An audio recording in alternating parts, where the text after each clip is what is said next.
तो पुण्यात्माओं देख उस दुष्ट आत्मा ने, अब ये ज्ञान की कमी, हम किसी को श्राप देते हैं क्योंकि पूर्व भक्ति का धन होता है, उसका श्राप भी फल जाता है। अब तो सारे नकली हो लिए, किसी श्राप फले ना किसी आशीर्वाद फले, खाली हैं सब। पहले अच्छे लोग होते थे, चाहे किसी जाति के थे, वो पिछले पुण्य कर्मों से परिपूर्ण होते थे, वो किसी को श्राप देते थे, उसको बुरा हो जाता, उसकी पूंजी खत्म होती। आशीर्वाद देते तो भी उनकी पूंजी चोरी होती, नष्ट होती कमाई। इस करके ये यही काल के जाल में उलट पुलट होकर यहीं फंस गए। अब इससे निकलने के लिए हमें ज्ञान की आवश्यकता थी। अब उस वहां से जो वो निश्चल दास जी आगे, अब उसके सामने समस्या होगी कि ज्ञान तो मैं प्रचार करूंगा लेकिन संस्कृत प्रयोग में नहीं करूंगा। उसने क्या किया कि फिर दादू पंथ, एक दादू साहब हुए हैं जिनको परमात्मा कबीर जी मिले थे।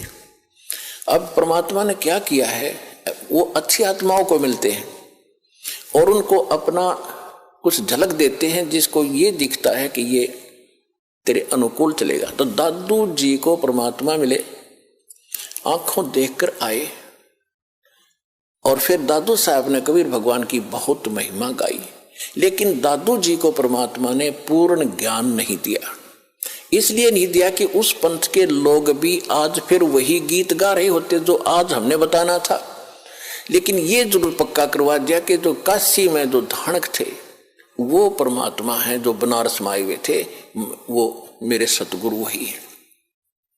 जिन मुझको निज नाम दिया सोए सतगुरु हमारे, दादू दूसरा कोई नहीं ये कबीर सिरजनहारे। उन्होंने एफिडेविट दे दिए, विटनेस बन गए कबीर भगवान के। लेकिन आगे चल के उस पंथ में कबीर साहब का नामो निशान नहीं है। दादू पंथ में दादू जी को पूर्ण परमात्मा, दादू जी का कोई जन्म नहीं हुआ, अपने आप प्रकट हुए। इस तरह वहां मिले थे, फलान हो गया था, उसकी माँ को आशीर्वाद दे दिया था एक संत ने।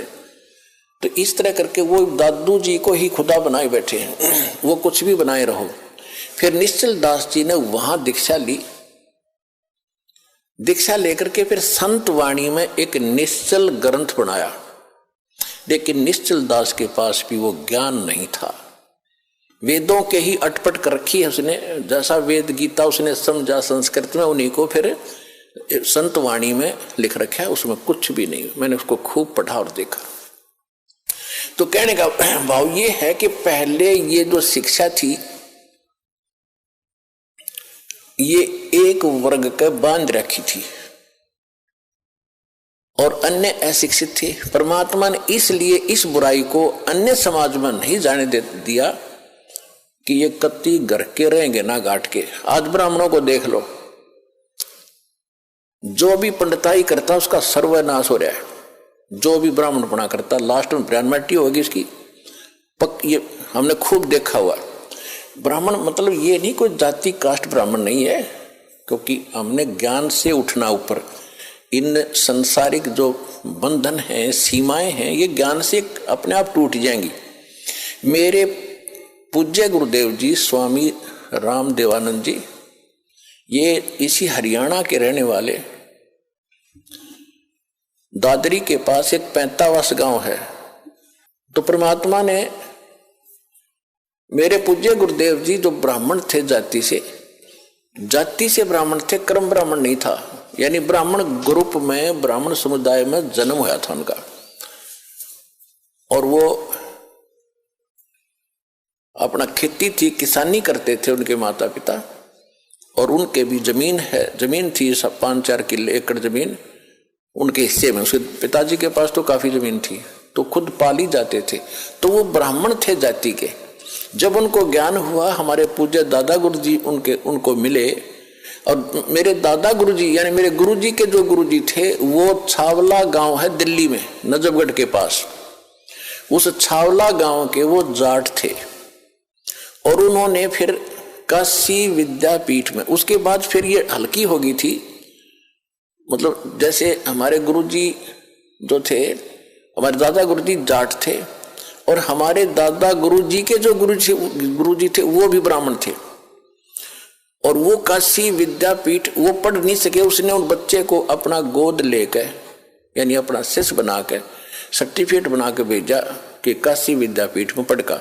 तो हमारे दादा गुरु जी थे, वो काशी विद्यापीठ में 4 विषय के आचार्य बन गए। और उसके बाद फिर मेरे दादा गुरु जी को पंडित चिदानंद नाम था उनका, चिदानंद जी महाराज, उनको पंडित चिदानंद जी कहा जाने लगा क्योंकि वो 4 विषय में के आचार्य बन गए, 4 विषय के, 4 सब्जेक्ट के। और उनका एक गांव है, उनका गांव गोपालपुर, तहसील खरखोदा, जिला सोनीपत। गांव गोपालपुर में एक आश्रम है छोटा सा, उस पे लिखा हुआ है पंडित चिदानंद आश्रम गोपालपुर। दास उसको देख कर आया है। तो कहने का भाव यह है कि हमारे दादा गुरु जी जाट होते हुए पंडित कहलाए और मेरे पूज्य गुरुदेव जी ब्राह्मण होते हुए वो ब्राह्मण नहीं, एक संत कहलाए, स्वामी संत। तो ये जाति कर्म से है, अपनी जन्म जात से नहीं होती। जैसे आज कोई भी लड़का, जैसे हमने देखा एक जाट और जहां दास सर्विस करता था नहर विभाग में, वहां चिनाई का काम करता था, राजमिस्त्री कहलाता था, राजमिस्त्री। और गांव में भी उसने राजमिस्त्री कहते थे, जाट होते हुए भी। तो इसी प्रकार एक ब्राह्मण का लड़का दिल्ली में नाई की दुकान खोल रहा है, बार्बर, तो उसको राजेश बार्बर कहते हैं, जबकि वो पंडित है वर्ण से, लेकिन कर्म से वो बार्बर नाई कहलाता है। तो इसी प्रकार हमारी ये जातियां बनती चलेगी, ग्रुप बन गए। फिर क्योंकि पहले व्यवसाय परंपरागत होते थे और उसी परंपरा में विवाह होना इसलिए कंपलसरी था क्योंकि जैसे जाट की लड़की और कुम्हार का व्याधि, तो जाट का व्यवसाय कुछ और है और कुम्हार का कुछ और, वह जाते सारे बर्तन फोड़ेगी। और कुम्हार की लड़की कुम्हार के ब्याही जा तो उसको पहले ट्रेनिंग होती है उस काम की, वो ठीक जाते ही रलमिल हो जाती थी। इसलिए हमारा विवाह अपने वर्ण में ही अपने होना कंपलसरी था, अनिवार्य था उस समय। इसी तरह किसान की लड़की किसान के ब्याही जाती थी तो वो काम से पहले ट्रेंड होती थी, झगड़े ना बढ़ते, काम खराब नहीं होते थे। तो अब समय बदल गया है, व्यवसाय भी काफी बदल गया है। तो इसमें अगर इंटरकास्ट शादी होती है तो कोई दिक्कत नहीं, क्योंकि हम मनुष्य हैं, हम एक पिता के बच्चे हैं और हमारा एक ही उद्देश्य है, यहाँ से मोक्ष कराना और सतलोक जाना, वहां कोई झगड़ा ही कोई नहीं। तो इस प्रकार हमने इस काल के जाल को काटना है, हर तरह से इसको कंडम करना है, सच्चाई को ऊपर लाना है। तो इसलिए ये विद्या जो थी ये सीमित होकर रह गई और परमात्मा ने ये इसलिए आपको नहीं आने दिया आप तक, क्योंकि वो पीक टाइम नहीं आया था, प्राइम टाइम नहीं आया था जिस समय आपको पार करना था। वो कब करना था? परमेश्वर ने काल से कहा था, जब काल की और परमेश्वर कबीर जी की गोष्ठी हुई थी प्रथम सतयुग में। जब सारी बात हो गई कि आप किस लिए आए हो सतलोक से, अपने परमात्मा ने अपना रूप बदल रखा था, अपने पुत्र जोगजीत का रूप बना रखा था। और ये जो काल है ये भी उस परमात्मा का 17वां पुत्र है, ये उसका 17वां पुत्र है। और इसने वहां गलती कर दी थी जिस कारण से इसको निष्कासित कर दिया। हमने भी गलती की थी, जितने भी प्राणी, चींटी, हाथी, मकोड़े, कीड़े, पशु पक्षी, ब्रह्मा विष्णु महेश और हम राजे महाराजे, ये सभी वहीं रहते थे सतलोक में। एक जैसा वहां पर हमारा शरीर था, एक जैसा खान पान था, एक जैसा सुख था। तो हम अपनी गलती से इस कंगाल के साथ आ गए। यहाँ कुछ भी चीज पूरी नहीं, हर समय हर एक चीज का अभाव रहता है। मार मार एक रोटी का काम पूरा ना होता सारे जीवन में जीव का। पशुओं ने देख ले, उसके पीछे भाग रहा है उसको खाने के लिए, हिंसक पशु जैसे पशु हैं दूसरे शाकाहारी, वो सारा दिन घास चर चर के खाएं जार निकालें जार, खाएं जार निकालें जार, मर जाओ। क्या यही जीवन है? सतलोक में सारी सुविधाएं हैं, जो खाओगे वही बॉडी में हजम होता है, ना कोई टट्टी ना पेशाब, उसमें कुछ नहीं होता। ऐसा गजब का ना कोई, अब सोता उठते आदमी फ्रेश होता है, फ्रेश होते सबसे पहले टट्टी मास दे है। तो यहाँ तो ऐसा ही रहेगा। तो वहां चलेंगे हम जहाँ सारा सुख है। इतना सुंदर शरीर कभी व्यर्थ नहीं होते, वहां कोई बकवास नहीं आती, मन में दोष नहीं होता। जब आत्मा निर्मल हो जाती है, विकार होते ही नहीं, बकवाद करने की इच्छा ही नहीं बनती। तो ज्ञान से अब परमात्मा ने ये शिक्षा इसलिए दी हमारे को कि हम जो मैं बताऊंगा, परमात्मा के ने कहा था कि जो ज्ञान हम देंगे फिर हम अपना एक दास भेजेंगे। वो तो ज्ञान परमात्मा 600 वर्ष पहले सतगुरु रूप में दे गए थे, कबीर भगवान कबीर वाणी के माध्यम से। कबीर सागर, कबीर बीजक, कबीर शब्दावली, कबीर साखी, इस तरह उन्होंने कई भागों में बांट रखा है, बाद में प्रिंट करने वालों ने। बाकी ये सभी कबीर वाणी है, जिसके विषय में गीता अध्याय नंबर 4 के श्लोक नंबर 32 में कहा कि वो परमात्मा स्वयं अपने मुख कमल से जो ज्ञान देता है उसमें यज्ञ यानी धार्मिक अनुष्ठानों की जानकारी विस्तार के साथ बताता है, और उसको जानने के बाद सब कर्मों से मुक्त हो जाता है। चौथे अध्याय के 34वें श्लोक में कहा कि उस ज्ञान को तत्वदर्शी संतों के पास जाकर समझ। तो कहने का भाव यह है कि परमात्मा ने 600 वर्ष पहले आकर ये तत्व ज्ञान बताया था। तो जब काल से बात हुई थी और परमात्मा अपने जोगजीत पुत्र के रूप में आए थे, जब काल के लोक में प्रवेश किया, किस लिए आए थे? कि हमें दुखी देखा कि ये मेरे बच्चे वहां कितने सुखी थे, कोई दुख नहीं था, कोई मृत्यु नहीं, कोई कैंसर नहीं, कोई कोढ़ नहीं, कोई बीपी हाई ना लो होता था, ना कोई शुगर बीमारी थी, और ना इनको खाने का अभाव था, मजदूर बने फिरते। काल ने हमारे को कितना मूर्ख बना रखा है। किसी के पास थोड़ा सा पद मिल जाता है तो नीचे वालों को इतना दबा के रखता है, सब अपने कर्म फोड़ता सारा दिन, उनकी आत्मा दुखा दुखा के। चाहे कोई फैक्ट्री मालिक है, चाहे कोई IAS IPS अधिकारी है, या कोई डॉक्टर इंजीनियर जज है, ये नहीं देखते तुम कर क्या रहे हो, क्योंकि ज्ञान नहीं है।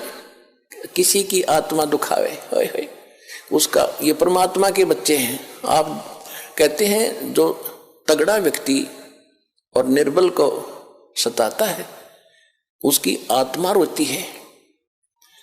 आत्मा रोती है क्योंकि वो मुकाबला तो कर ही नहीं सकता किसी भी तरीके से। ताकतवर मीन जैसे कोई पद की ताकत है, पोस्ट की ताकत है, या वैसे अपने कोई घर कबीले में घने व्यक्ति हो जाए उनकी ताकत है, स्वयं बलशाली है।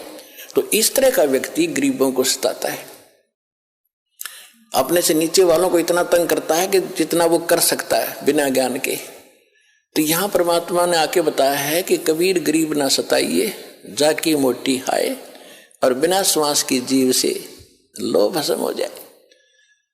देखो कहते हैं गरीब को ना सताना, आपकी ये हालत हो जाएगी, क्योंकि वो तो जीवित श्वास है, आत्मा से उसका कनेक्शन है, रो रहा है, उसकी आत्मा दुखी है, तो उसको जरूर प्रतिफल मिलेगा, 2 दिन पीछे मिल जाएगा। उदाहरण दिया है कि जैसे पहले एक धौंकनी होती थी, पशु के चाम की बनाई जाती थी, और लोहार और सुनार लोग उसी का प्रयोग करते थे।